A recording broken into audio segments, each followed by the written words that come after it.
Virtual or e-learning has been an option for years, but it was really put to the test this spring.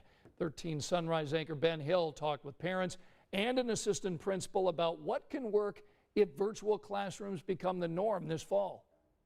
I just continue to pray and ask for wisdom because I want what's best for my children, and I want to make sure that they are in an environment where they're going to thrive. And I don't know what that looks like. Lisa Bell isn't alone. Many parents are making tough decisions on school this year. Two of her kids, elementary students in the Lawrence County School District, are waiting on her to decide. She's strongly considering e-learning and likes several things about having school at home.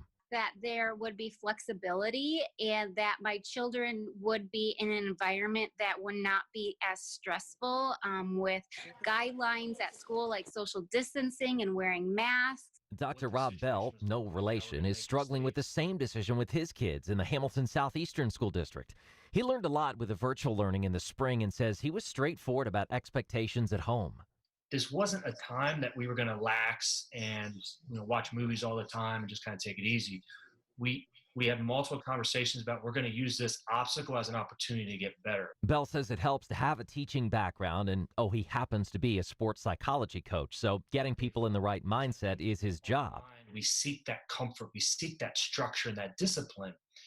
And so they were getting up at the same time in terms of when we're going to eat, when we're going to work on different assignments. And we actually had then, the exercise and play time that was going to be structured in there as well. That's Jennifer Brinker's first tip to being successful with e-learning this school year. The assistant principal of Greenwood Middle tells me routine is key. Set a schedule.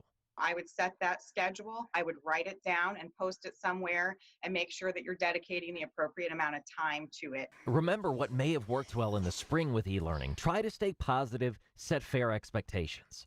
I think that we're more adaptable than ever, not just the educators, but parents and students as well.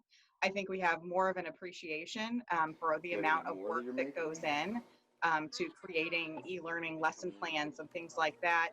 And, I think that some students were able to, that maybe previously have struggled, were actually able to manage their tasks a little bit better. Take advantage of your home environment. Brinker says there's security in that. It's wonderful that you'll still have that connection with a teacher, but you're able to do that and from the comfort of your own home and stay safe.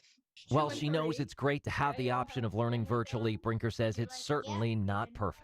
Sometimes I think our world has gotten a little bit too virtual where things don't feel as personal, and that can be a struggle with e-learning. And we've got some more advice for parents. When you set that schedule, include chores, meal prep, reading, even workout time. That takes us to the second tip. Take breaks and exercise. Make sure your student has time for recess because it's important for emotional, physical, and cognitive development. Third, stay connected with school friends. Allow them to FaceTime with friends and classmates. Keeping those relationships is important. And finally, be sure to celebrate the milestones, honor roll, reading achievements. Make those accomplishments something to celebrate.